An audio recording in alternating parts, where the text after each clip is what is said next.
multimillionaire trader and entrepreneur Vince Stanzione. Vince is one of the most successful traders of the last decade. He's been featured in publications such as The Times, The Sunday Times, What Investment, The Observer, The Guardian, to name a few. He's also quoted by Reuters.com, and he's the spread betting expert for Growth Company Investor. Vince, thank you for joining us today. Great to be here, Chelsea. Many questions to ask you. Okay, let's get started. I know you've been trading for over 25 years now, so tell us a little bit about how you started. I know it's from a very early age. Yeah, I started off, I must have been 11, 12 years old. Obviously, always been interested in making money in any way I could. But it was about the time, if you remember, when British Telecom was first floated. This was the time when the UK, they were privatising all the companies, and I had a few £100s of savings. Obviously I was too young to buy the shares, so I got my father basically said, oh look, can you buy me some shares? So I started off with privatisations, which is where I think a lot of people started. Very good. So what was your first winning trade then? Well, that was actually my British Telecom shares. I think I bought them for about £120 and they went up to 200 and something in the first few months, and at that time that was all the money in the world. You know? It was like, wow. Brilliant. So obviously you're onto a good start then. And you get the taste, and then you want to go further. So we understand, obviously, you know, when you teach many students all over the world how to trade, you short the markets as well. Tell us about how your trading style is so unique. What makes it so different? Well, the first thing, Chelsea, and a lot of people, you know, they come on shows like this and they want to predict markets. They want to say, oh, I think the market's going to go so high, it's going to go so low. I don't do that. I take the view that the price will tell me what's going to go on. So rather than me saying, oh, it's going to go up to this level or down to this level, I follow very simple charts, very simple trends, because my business is trend following. I'm a trend follower. And whatever business I'm in or is trading, I'm looking for what people are doing. What are the trends? And that's what we're looking to do. We're looking to follow trends. We can make money from things trending up and things trading down, you know. And sideways as well? And well, sideways, we've got ways to make money. There's things called fixed odds, and there's options that we can do, something called a barrier range. And yeah, of course, we can make money from sideways, but trends, normally we make money from trending up and trending down. Very good. So you have students all over the world, in China, Russia, Asia, everywhere? Yeah, majority of my students now, actually English is their second language and not their first language. In fact, it's 109 countries. We've sent packages out to countries we couldn't even find the postage for. And that's the beauty about this business. It doesn't matter where you are. You can be in India, Singapore, you can be in a remote location, as long as you've got some basic internet connection. You're in business. You know? And the course that you've perfected and used and tested yourself to obviously teach these other people, beginners, novices, intermediate traders, how to trade, when did you start doing that? Well, I started actually teaching traders probably about 11, 12 years ago, because people kept asking me, oh, how do you make money in the markets? And to start off, to be honest, I didn't really say much, you know, because you'll find a lot of traders, they're pretty private people, they keep to themselves. You know, some of the big traders, you won't see them appear on channels every 5 minutes, and you won't see them in chat rooms and places. So I kept it fairly low, and then I got pestered all the time, and that's how I wrote the first workbook, Making Money from Financial Spread Trading, because I thought, well, let me write this down, here you go, read it, you know, don't So this is a system that you perfected and created, and did you use your own money to test it? Of course, it's the only way to do it. You know, it makes me laugh when people, they come on and they're professors and they say that they've done this and done that, but how much money have they got and how much money have they actually put of their own money? You know, very few people, very few hedge funds or broker investment funds, the investor, or you know, the person that runs it, they don't actually have much of their own money or skin in the game. You know, with me, this is exactly how I've built my wealth. It's exactly what I do.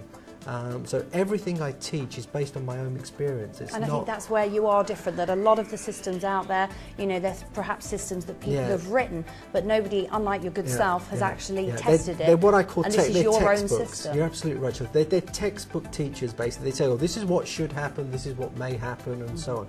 Whereas, you know, there was very few people, if we go back to 2008, which was a glorious year for me. I made a lot of money in 2008. For those that don't remember, 2008 was the year that Lehman Brothers went broke, Bear Stearns went broke, Northern Rock went broke. It was a disaster time for most funds. Many hedge funds, they'd stopped clients from withdrawing money, which you don't need to do.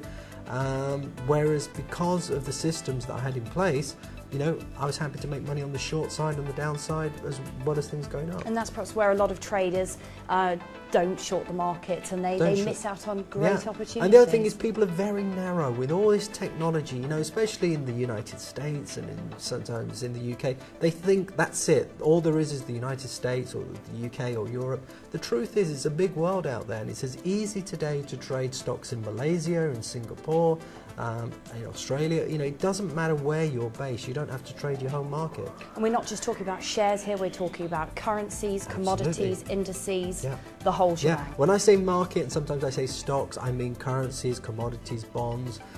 You know, at the end of the day, it all comes down to a number. If you're looking at a chart and something's going from 55, 56, 57, it doesn't matter if that's a Singapore share. It doesn't matter if it's gold. You know, it's the same systems.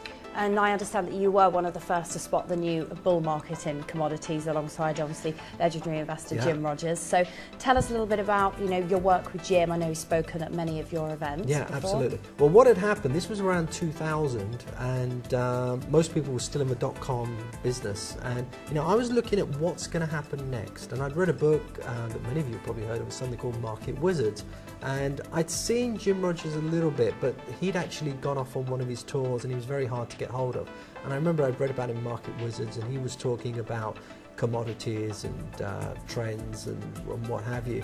And he made a lot of sense. And then I actually read an article that he wrote, I think it was in 1999, called Commodities or Breakfast for Champions. And he was explaining about that, and I thought, hang on a minute, this makes sense. Then I went back and looked at the charts and the systems I followed, and they all tallied up. So that's how I spotted where... So you like the way Jim trades? Well, James is more of an investor. He's very long-term and takes a very big macro view. But what I did is take his thoughts and add them to the way that what I could see, and said, hold on a minute, this is actually lining up. You know, he's onto something, because he was saying, look, and at this time, you know, nobody was talking about commodities. The brokerage houses of commodities had all stopped trading. CRB, Bridge, had actually gone bankrupt. So the company that was giving data out, giving prices out on commodities, that's how bad it was, stopped trading. But I could start seeing turns in trends. And what I also liked about Jim Rogers, he'd just been on his world tour, or was doing his world tour. He gave me a lot of information from places which I hadn't visited, and saying, look, you know, these guys are starting to, you know, demand is going up. They're starting to eat more. They use more calories. So what does that mean? Well, they're going to use more wheat. They're going to use more soybeans. And that's really, you know, how it all started. And there's many emerging markets, obviously, that you're trading in at the moment. I mean, it's really changed from before, when you were trading, you know, the FTSE and the American markets. Now it's all China and Asia. And yeah, absolutely. You know, you can't just do what you did 20, 25 years ago. You know, you still get these private investors. They're trading in the FTSE 100 and the Dow, because that's what they always traded. Things have moved on tremendously. You know, markets in Malaysia, for instance, have done far better than the S&P 500. But you can trade all these different markets. And do you teach, you know, the students that you help to trade? Do you show them where they can trade in these different markets? Yeah, no, we show the different places they can trade. You know, and say show the systems. I also help to introduce. You know, I don't get any commission back. Or I don't force anybody to trade with any particular company, but I show them the same companies that I trade with and say, right, if you want to trade that stock, you can trade that through Swissquote or TD Waterhouse or whatever, you know. So I've done a lot of the hard and heavy lifting for you. Your years of research, I mean, you've put 25 years into your courses. Yeah, I wish somebody had done the same. You know, to a certain extent, Jim Rogers gave quite a bit back to me, and I've learnt from him, because he's somewhat older.